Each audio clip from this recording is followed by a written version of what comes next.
Welcome back to the channel, and or you can see the title of the video, and like here it's in presentation. So I know I'm quite late with this particular topic because we are now 2 days after the game, but I was just very busy and with work and couldn't get in time to actually get some time to sit and make this video. But let's get straight into it. A 6-3 win for Man City. Now I'll just make one thing clear. I'm not a big fan of these games 4-3, 5-4, 4-4, because at that level of competitive football, there should be more maturity. There should be more sense of responsibility, and the scoreline should look mature. A 6-3 scoreline isn't really mature, guys, is it? So let's get into the tactics. And there are two big tactical elements of the game that I observed. These two, which I'm going to present in front of you, are the major ones, are the ones that, in my opinion, affected the game the most. And here's the first one. So, the first goal came through this sequence where it was an overload on the left side, and this triangle was again very critical in that Grealish, Bernardo Silva, number 20, and Cancelo, number 7. And yeah, as you can see, Foden, of course, in this is wide here because this is what happened in the game. But in that particular sequence during the first goal, they absolutely outplayed Diogo Dalot. They got the ball in. Foden made a run through the blind side. I don't know how the hell he was unmarked. I mean, it doesn't matter how much quality the player has. It doesn't matter if he's left-footed or right-footed. In that situation, you have got to mark the player. You cannot leave him the way the United players did. I have no idea who the hell was marking him there.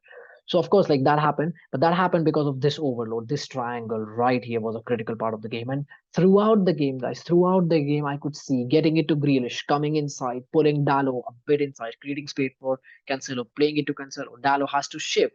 So then Grealish or Bernardo Silva, his number 20, will get in space. So McTominay was getting confused what to do. Varane couldn't go because Haaland was there. And Foden was actually so wide on this side that there was just they just couldn't do anything because he was so wide that he was actually forcing Malacia to not go very inside and to forcing Martinez to be on this side, and that was actually a big part of it, guys. And that's why I think with Haaland and Man City just being so good and Haaland scoring so many goals, it feels like Haaland is the one who is being the bright light in Man City, and he has been that. But I think because of that, people are actually underestimating how good Pep's tactics have been. And this is one example. This game is a prime example how good his tactics have been because he absolutely targeted Man United's weakness. And I have another slide which is going to explain another way how he targeted another weakness that Man United have in other parts of the pitch. But this is one, guys. Malacia and Dallo. Who is the weaker defensively? It's clearly Dallo, isn't it? He's great on the ball. He's great in possession. He's great a progressive fullback, but defensively he's weak, isn't he? He's not the most physical. His positional sense could be weak at times, and that's what Pep Guardiola exploited, and he should be getting credit for this. So this tactical sequence, which I just shown you, was one of them. I think this affected the game massively, and United were unable to deal with that. And this is another sequence where I thought the game was affected massively by this. That, as I've mentioned in the caption, like the De Bruyne versus Ericsson battle, Pep's excellent tactics. And what we saw in this game was, guys, we knew that Ericsson, and we all have seen Ericsson has elevated United, that playmaker, that deep line playmaker, someone who can progress the ball, someone who can play long passes, someone who can control the game, a sense of composure, a sense of quality, a sense of experience. That's what he's brought to this United side, which has helped them massively, guys. But he's defensively weak. He hasn't got the legs he once used to have. So I think in this game, Eric Ten Hag should have gone with Fred, and if not Fred, at least Casemiro. I get Casemiro is not yet used to the way they play, but at least Fred should have been there. The more extra legs, extra bite, extra defensive nous in the midfield was missing, and this is where I think the game was massively affected as well by this. That because McTominay, as you can see, was being forced to go and help Dallo because he was absolutely left alone in this white triangle that Man City create a lot. Ericsson in a double pivot, the rule of a double pivot is if your partner moves, you move with him. You just cover him. You don't stay wide away from him. But why was this happening? Why was the gap, if you observed it, between Ericsson and McTominay so wide? It was because, again, Pep's brilliance, guys. He put De Bruyne on Ericsson. He asked De Bruyne to be in this right inside channel because then Ericsson would always have to check his shoulder. And once he sees De Bruyne there, a player of his caliber, he will know, man, I have to stay because if I go, then De Bruyne will be free. And you might say that if number 14 Ericsson goes, why can't Malacia mark him? Is because Foden, guys, then is left absolutely free. So this level of how Pep Guardiola actually manipulated Man United and forced them to make decisions which ultimately were going to benefit Man City is something that we really need to focus upon, and how good Pep is in doing these kind of things. And we can see, guys, because of this, the gap between McTominay and Ericsson was so big that in that gap, a lot of times I saw Haaland was dropping deep. At times, actually, Gundogan was getting in that space and really occupying that creative area, which is number 10 central hole, which we call.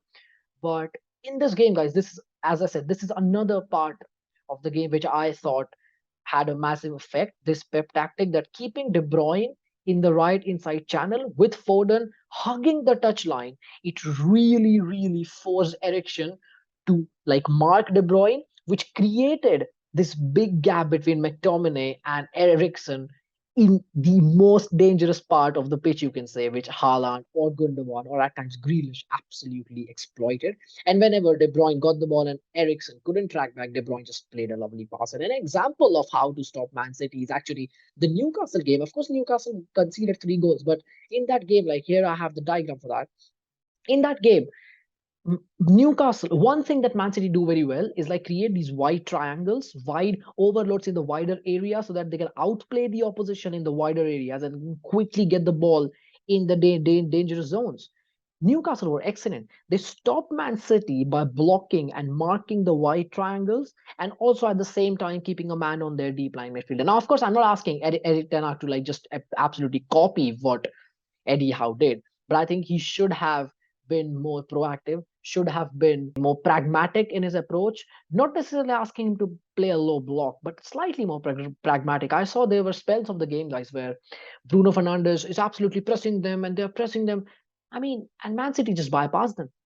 And as soon as they bypassed them, it was like the back four against Man City's attackers. And it was, why would you do that when you know how good Man City are in playing through the press? You should press, but the press should be more measured. It should be measured in a way that you press in certain situations. You just don't go all out and start pressing Man City because they'll just play through you, and that's what happened. So I think Eric Ten Hag got it wrong in terms of he should have played. He should have been more pragmatic in his approach, and there was no proactiveness. They were not fighting for the ball. There was a lack of desire in there. But overall, I would say it was embarrassing for Man United. I think 6-3 is just embarrassing. They didn't even do anything to score 3 goals. So it was like Man City were like, yeah, fine, score 3, man. We have scored 6. We don't really care. So these are the two areas of the pitch where I saw that Manchester City dominated. And these two specific situations were created time and time again, which actually forced Man United to make decisions which were ultimately going to benefit Man City. So excellent level of tactical brilliance from Pep Guardiola. So these are the two sequences which I observed. Of course, there must have been hundreds of sequences which happened, and some people would have observed that. So as I say in each and every video, guys, what you think and what you think about what I say, more importantly, is very significant for me. So if you saw something else, if you think that no, what I'm saying doesn't really affect game that much, what I saw is not the biggest tactic that you saw, and maybe you saw something else, just ping me up, guys. You have the links in the description. Mail me, send it to me. Let's have a discussion. Let's have a one-on-one. And you have no idea how much I love doing one-on-one discussions with people who love to explore and discuss football. So that's it for this video. I'll be back with another one very soon. And I'm trying to get to 200 subscribers quite soon. So share with your football friends. And if you haven't subscribed yet, then I would request you to do so. With that, I'll say goodbye.